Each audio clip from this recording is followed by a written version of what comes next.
नमस्कार. नोकरी जाहिरात कट्टामध्ये आपलं सर्वांचं सहर्ष स्वागत आहे. आज आपण अतिशय महत्त्वाचा टॉपिक सर्व सरकारी एक्झाम यांच्याकरता विचारला जाणारा टॉपिक खनिज संपत्ती याविषयी आपण सर्व काही माहिती पाहणार आहोत. तर मित्रांनो, महाराष्ट्र फक्त शेती व उद्योगधंद्यामध्ये प्रसिद्ध नाहीये, तर खनिज संपत्तीने देखील समृद्ध आहे आणि महाराष्ट्रामध्ये अनेक महत्त्वाची खनिजे आढळतात आणि आजच्या या व्हिडिओमध्ये आपण संपूर्ण खनिज संपत्तीचा पूर्णपणे अभ्यास आपण इथे करणार आहोत. तर महत्वाच्या दृष्टिकोनातून महाराष्ट्रातील खनिज संपत्ती पाहिलं की वेगवेगळ्या खनिजाबद्दल आपण आज माहिती घेणार आहोत, ज्याच्यामध्ये आपण मॅंगनीज असेल, बॉक्साईट असेल, लोह खनिज आहे, क्रोमाईट आहे, डोमलाईट आहे. याशिवाय महाराष्ट्रामध्ये वेगवेगळी इतर खनिजे सुद्धा सापडतात, ज्याच्यामध्ये कायनाईट असेल, त्यानंतर सिलिमनाईट असेल. याशिवाय आपल्याला इतर काही खनिज संपत्तीमध्ये डेल्मेनाइट असेल, बेराइट्स असेल, अगदी गारगोटी आणि सिलिकायुक्त वाळू, त्याचप्रमाणे चिनी माती ही सुद्धा एक आपली खनिज संपत्ती आहे आणि या संदर्भामध्ये आज आपण पूर्णपणे माहिती पाहतोय. तर खनिज संपत्ती ही पृथ्वीची एक अमूल्य देणगी असून या संदर्भामध्ये पृथ्वीच्या गर्भाशयामध्ये नैसर्गिकरित्या काही खनिजे ही तयार झालेली आहेत. या संदर्भामध्ये तर मित्रांनो, ही जी खनिज संपत्ती आहे, ही खनिज संपत्ती महाराष्ट्राच्या जडणघडणीसोबतच देशाच्या आणि जगाच्या जडणघडणीमध्ये फार महत्वाचा रोल हा प्ले करत असतं, ज्याच्यामध्ये उद्योग क्षेत्र असेल, शेती क्षेत्र असेल, तंत्रज्ञान, वीज निर्मिती, बांधकाम, वाहतूक यासारख्या अनेक क्षेत्रांच्या विकासामध्ये खनिज संपत्तीचा हा वाटा आहे. आणि या संदर्भामध्ये आपल्याला जी खनिज संपत्ती सापडत आहे याच्यामध्ये उद्योगधंद्यामध्ये लोखंड, मॅंगनीज, चुनखडी, बॉक्साईट यांसारखी खनिजे, याशिवाय तंत्रज्ञान क्षेत्रामध्ये इलेक्ट्रॉनिक्स आणि संशोधनाला अशा अनेक खनिज संपत्तीमुळे चालना मिळत असते. यासोबतच वीज निर्मितीमध्ये सुद्धा काही कच्चा माल म्हणून विविध खनिजांचा उपयोग केला जातो. याशिवाय शेतीमध्ये शेतीची गुणवत्ता सुधारण्याकरता किंवा उत्पादन वाढवण्याकरता सुद्धा अनेक या खनिजांचा उपयोग आपल्याला इथं होत असतो. याशिवाय इन्फ्रास्ट्रक्चर म्हणजेच बांधकाम क्षेत्रामध्ये सुद्धा आपल्याला सिमेंट, वाळू, खडी यासोबतच रस्ते बांधकामांकरता सुद्धा खनिज संपत्तीचा आपल्याला इथं उपयोग होतो. मित्रांनो, व्हिडिओ अतिशय महत्वाचा आणि पूर्ण माहितीपूर्ण आहे. व्हिडिओ नक्की पहा आणि जे कोणी एमपीएससी, यूपीएससी करत आहेत किंवा इतर काही गव्हर्नमेंट एक्झाम करत आहेत त्यांच्यापर्यंत हा व्हिडिओ नक्की पोहोचवा. एका व्हिडिओमधून तुम्हाला महाराष्ट्रातील संपूर्ण खनिज संपत्ती समजणार आहे. तर मित्रांनो, एकूण जे काही खनिजाचं उत्पादन होत आहे पूर्ण भारत देशामध्ये, त्यामध्ये बघा जवळपास 19% वाटा हा पूर्णपणे महाराष्ट्राचा इथं आहे. याच्यामध्ये पूर्व विदर्भ असेल, त्यासोबतच कोकण व दक्षिण महाराष्ट्रामध्ये सुद्धा काही खनिज संपत्तीची मुख्य क्षेत्रे आहेत, ज्याच्यामध्ये चंद्रपूर असेल, भंडारा असेल, नागपूर, यवतमाळ जिल्हा असेल आणि दक्षिण महाराष्ट्र आणि पश्चिम महाराष्ट्रामध्ये सुद्धा बघा ठाणे, कोल्हापूर, रत्नागिरी, सिंधुदुर्ग इथं सुद्धा वेगवेगळी खनिजे सापडत असतात. त्यामधला एकट्या महाराष्ट्राचा 19% वाटा हा एकूण खनिज संपत्तीमध्ये आपल्याला आढळून येतो. तर मित्रांनो, जो काही साठा एकूण आपल्याला महाराष्ट्रामधून येतो त्यापैकी 4% खनिज संपत्तीचं उत्पादन हे महाराष्ट्रामध्ये होत असतं. याच्यामध्ये जे काही विभागीय विवरण दिलेलं आहे, महाराष्ट्राचे जे काही प्राकृतिक विभाग आहेत त्या प्राकृतिक विभागानुसार नागपूर विभागामधून एकूण 60% खनिजाचं आपल्याला विवरण इथं दिसत आहे. कोकण किनारपट्टीमध्ये 20%, अमरावती 10%, छत्रपती संभाजीनगर 5%, पुण्यामध्ये सुद्धा 3% आपल्याला इथं खनिज संपत्ती मिळते. याशिवाय नाशिक इथं सुद्धा आपल्याला खनिज संपत्ती मिळत आहे. तर या संदर्भामध्ये नागपूरमध्ये मॅंगनीज, लोह खनिज, चुनखडी यांचा सुद्धा आपल्याला साठा मिळतो. कोकण किनारपट्टीमध्ये सुद्धा रत्नागिरी, सिंधुदुर्ग मध्ये मॅंगनीज, लोह खनिज, क्रोमाईट, चुनखडी यांचं सुद्धा आपल्याला विवरण इथं बघायला मिळतं. याशिवाय आपल्याला चंद्रपूर, नागपूर इथं सुद्धा बघा जांबा असेल, टंगस्टन असेल, याशिवाय रेतू वाळू असेल, याशिवाय चंद्रपूरमध्ये ग्रेनाइट, वालुकाश्म यांचाही साठा आपल्याला आढळतो. याशिवाय सांगली जिल्ह्यामध्ये सुद्धा बॉक्साईट आणि चुनखडी हे आपल्याला इथं दिसत आहे.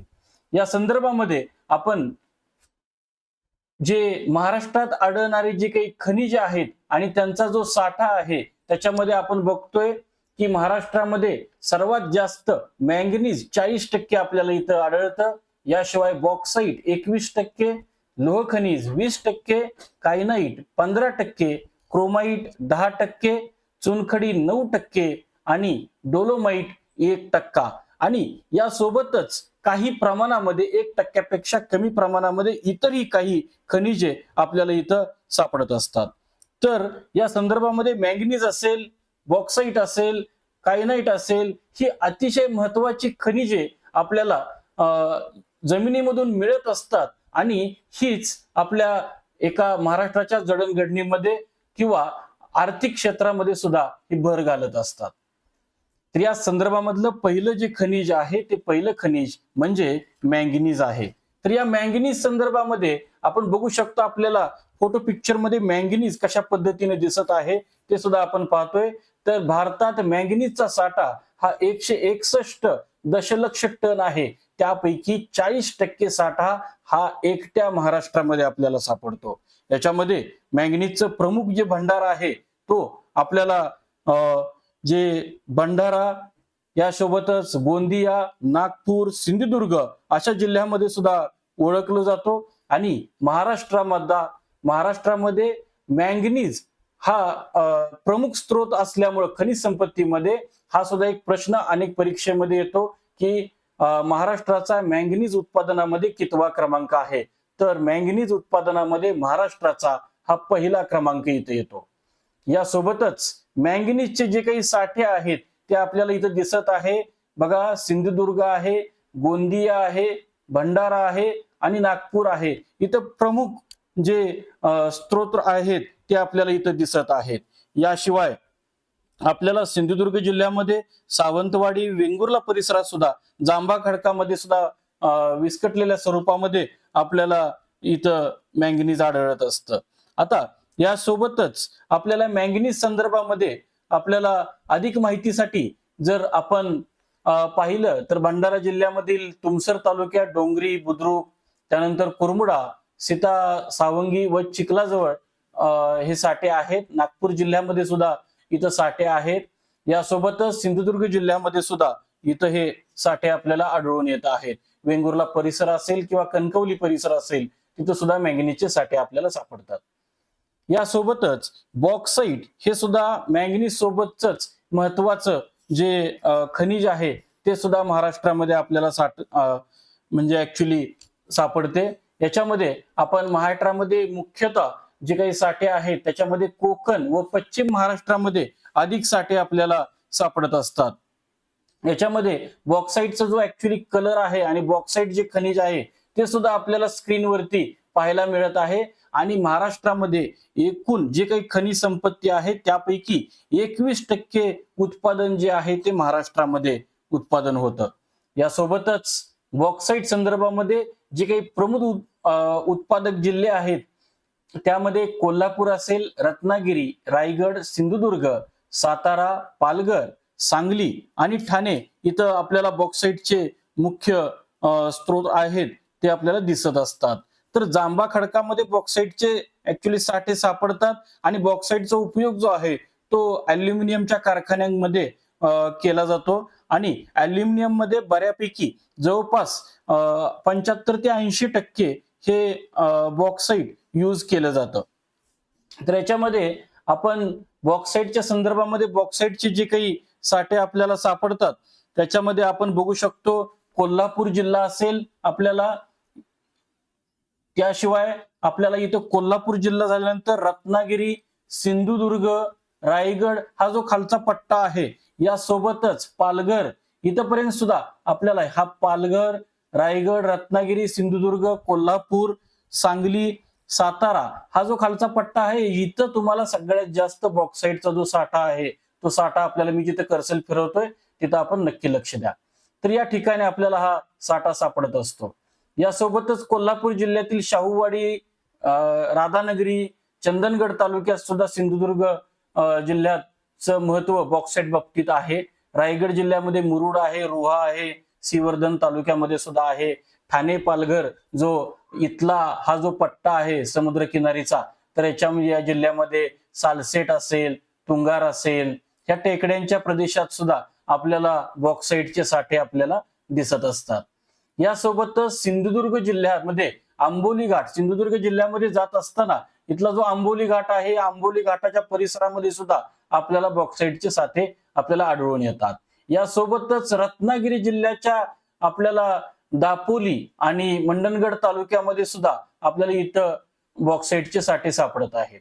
यासोबतच सातारामध्ये आपल्याला अल्प प्रमाणामध्ये आपल्याला काही साठे जे आहेत ते आपल्याला दिसत असतात. मात्र सातारा जिल्ह्यामध्ये जे बॉक्साईट सापडते ते कनिष्ठ प्रतीचं असल्यामुळे फार विशेष आपण त्याला धरत नाहीये. आणि सांगली जिल्हा जो आहे, सांगली जिल्ह्यामध्ये शिराळा तालुक्यामध्ये सुद्धा काही अल्प प्रमाणामध्ये बॉक्साईटचे साठे आपल्याला सापडत असतात. याशिवाय लोह खनिज, हे जे लोह खनिज हे जे सुद्धा एक बॉक्साईटच्या खालोखाल जे खनिज संपत्तीमध्ये मानलं जातं, त्याचा जो एकूण वाटा जो आहे तो एकूण खनिज संपत्तीच्या महाराष्ट्रामध्ये एकूण 20% साठा हा लोह खनिजचा इथं आपल्याला आढळून येतो. याच्यामध्ये महत्वाचे जे काही उगमस्थान आहेत, ज्याच्यामध्ये बघा लोह खनिजाचे साठे प्रामुख्याने विदर्भ आणि दक्षिण महाराष्ट्र भागात सुद्धा आढळतात. आणि जे काही लोह खनिज सापडतं त्याच्यामध्ये हिमेटाईट, लोह खनिजाचे अनेक प्रकार आहेत, त्याच्यामध्ये हिमेटाईट हा प्रकार जो आहे तो जास्तीत जास्त आपल्याला इथं सापडत असतो. यासोबतच जे काही मुख्य उत्पादक जिल्हे आहेत ते मुख्य उत्पादक जिल्ह्यामध्ये चंद्रपूर असेल, गडचिरोली, गोंदिया, नागपूर, सिंधुदुर्ग व कोल्हापूर हे सुद्धा जिल्हे लोह खनिजाचं उत्पादन करत असतात. आणि लोह खनिज हे बऱ्यापैकी उद्योगधंद्यामध्ये वापरलं जातं. आणि टॅकोनाइट असेल किंवा जांभा खडकात लोह खनिज हे ऍक्च्युली आढळत असतं. गडचिरोली असेल, नागपूर, गोंदिया या जिल्ह्यामध्ये टॅकोनाइट आपल्याला आढळून येतं. सातारा जिल्ह्यामधल्या जांभ्या खडकामध्ये सुद्धा हे लोह खनिज आपल्याला आढळतं. तर मित्रांनो, या संदर्भामध्ये लोह खनिज जे आपल्याला आढळत आहे याच्यामध्ये आपण बघू शकता, लोह खनिजामध्ये इथं आपल्याला दिसत आहे चंद्रपूर, इकडचा जो एक पट्टा आहे चंद्रपूर वरचा पट्टा, आपण मगाशी बघितलं बॉक्साईट जे होतं ते आपल्या खालच्या पट्ट्यात सापडत होतं. इथं बघा हे चंद्रपूर आहे, या चंद्रपूर, त्यानंतर गडचिरोली आहे, त्यानंतर नागपूर आहे. या भागामध्ये तुम्हाला लोह खनिजाचं जे उत्पादन आहे ते लोह खनिजाचे साठे आपल्याला बऱ्यापैकी इथं आढळून येत असतात. यासोबतच ऑलरेडी मी सांगितलं सिंधुदुर्ग जिल्हा हा लोह खनिजाच्या दृष्टिकोनातून महत्वाचा जिल्हा आहे. इथं पण काही प्रमाणामध्ये लोह खनिज आपल्याला सापडत असतं. तर बऱ्यापैकी लक्षात ठेवताना लोह खनिज जे आहे हे वरच्या भागामध्ये सापडत असतं आणि बॉक्साईट जे आहे हा जो खालचा पट्टा आहे इथं पण तुम्हाला सापडतं. तर कोल्हापूर हा जो जिल्हा आहे इथं पण काही प्रमाणामध्ये सापडत आहे. आणि लोह खनिजाच्या बाबतीत पूर्व विदर्भामध्ये जलजन्य जे काही खडक आहेत तिथं पण आपल्याला लोह खनिज सापडत असतं. रायगड, कोल्हापूर, रत्नागिरी, सिंधुदुर्ग या जिल्ह्यात पण, सातारा येथे पण जांभा खडकामध्ये ऑलरेडी सांगितल्याप्रमाणे हे खनिज संपत्ती सापडत असते. यानंतरचं महत्वाचं जे खनिज आहे ते आहे कायनाइट. कायनाइट हे तुम्हाला ब्ल्यू व्हाईट कलरचे जे खनिज दिसत आहे, हे ब्ल्यू व्हाईट खनिज जे आहे ते कायनाइट मध्ये बघा तुम्हाला हिऱ्यांचा पैलू पाडण्याचा जे काही उद्योग आहे अशामध्ये तुम्हाला याचा वापर होतो. आणि एकूण जे काही खनिज संपत्ती होती त्या खनिज संपत्तीमध्ये 15% वाटा हा कायनाइटचा आहे. यासोबतच कायनाइट जे आहे ते रसायन उद्योग असेल, विजेचे उपकरण निर्मिती उद्योगामध्ये असेल, याच्यामध्ये पण कायनाइटचा ऍक्च्युली वापर होत असतो. तर कायनाइट बद्दल आपल्याला मुख्य जो साठा आहे तो विदर्भ भागामध्ये आपल्याला मुख्य साठा आपल्याला आढळत असतो. यासोबतच आपल्याला भंडारा असेल, गोंदिया असेल, इथं पण आपल्याला कायनाइटचं उत्पादन आपल्याला दिसत असतं. यासोबतच आपल्याला ग्राफ मध्ये जे आपण बघतोय याच्यामध्ये भंडारा आणि गोंदिया हे जे दोन जिल्हे आहेत, भंडारा आणि गोंदिया हा सगळ्यात वरचा जो पट्टा आहे महाराष्ट्रातला, हे दोन जिल्हे आहेत. हे दोन मुख्य जिल्हे जे आहेत ते आपल्याला कायनाइट व सिलिमनाइट, तर कायनाइट सोबत सिलिमनाइट सुद्धा हे महत्वाचं जे खनिज आहे ते आपल्याला इथे मिळत असतं. आणि इतर काही क्षेत्रांमध्ये सुद्धा कायनाइट जे आता वाघोली परिसर आहे अशा ठिकाणी सुद्धा आजकाल जे मायनिंग चाललेलं आहे तिथे सुद्धा आपल्याला कायनाइट हे सापडत आहे. यासोबतच आपल्याला क्रोमाइट हे जे खनिज संपत्ती आहे, ते क्रोमाइट ही जी खनिज संपत्ती आहे ही सुद्धा महत्वाची खनिज संपत्ती मानली जाते. याच्यामध्ये ब्लॅकिश कलरचं जे क्रोमाइट आहे, ते ब्लॅकिश कलरचं क्रोमाइट हे धातू उद्योग, त्याचप्रमाणे रसायन उद्योगामध्ये सुद्धा क्रोमाइट वापरलं जातं. याच्यामध्ये आपल्याला भारतामधून जे काही उत्पादन होतं किंवा भारतात एकूण क्रोमाइटच्या साठ्यापैकी एकूण 10% जो साठा आहे हा महाराष्ट्रामध्ये सापडत असतो. आणि हे जे क्रोमाइट आहे, हे क्रोमाइट आपल्याला भंडारा, गोंदिया, सिंधुदुर्ग, रत्नागिरी, नागपूर या जिल्ह्यामध्ये सापडत असतं. तर नागपूर जिल्ह्यात टाका इथे क्रोमाइटचे मोठे साठे आपल्याला इथं दिसत आहेत. आपल्याला मॅप वरती आपण ज्यावेळी बघतोय त्यावेळी नागपूर जिल्ह्यामध्ये सुद्धा आपण ही जी खनिज संपत्ती आहे, तर आपण इथं बघा पूर्णपणे सिंधुदुर्ग जिल्हा असेल आणि वरचा नागपूर जिल्हा, इथं नागपूर जिल्ह्यामध्ये आपल्याला इथे एक सापडत आहे. आणि सिंधुदुर्ग जिल्हा इथं पण आहे. आणि भंडारा जिल्ह्यामध्ये नागपूर शेजारी ही 3 जे जिल्हे आहेत वरचे, चंद्रपूर असेल, गोंदिया असेल, भंडारा आणि नागपूर, या वरच्या भागामध्ये सगळ्यात जास्त खनिज संपत्ती आपल्याला इथे मिळते. आणि खाली जे सिंधुदुर्ग, रत्नागिरी आहेत हे, तर मधल्या शक्यतो काही जिल्ह्यांमध्ये जे काही खनिज संपत्ती आहे हे अल्प प्रमाणामध्ये आपल्याला मिळत असते. जे काही आपल्या महाराष्ट्राच्या वरच्या आणि सीमालगतची खालची जी भाग आहे सिंधुदुर्ग, रत्नागिरी, त्यापेक्षा सगळ्यात जास्त उत्पादन हे नागपूर, भंडारा, गोंदिया, चंद्रपूर, गडचिरोली या भागामध्ये आपल्याला आढळून येत असतं. यासोबतच पुढचं जे मुख्य खनिज आहे ते मुख्य खनिज हे चुनखडी आहे.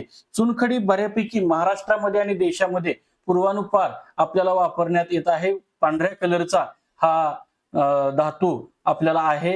याच्यामध्ये एकूण जे उत्पादन भारतामध्ये होतं त्यापैकी 9% जो साठा आहे तो महाराष्ट्रामध्ये आपल्याला आढळून येतो. आणि या चुनखडी संदर्भामध्ये आपल्याला सगळ्यात मोठे साठे हे विदर्भ आणि मराठवाडा भागामध्ये आपल्याला दिसतात.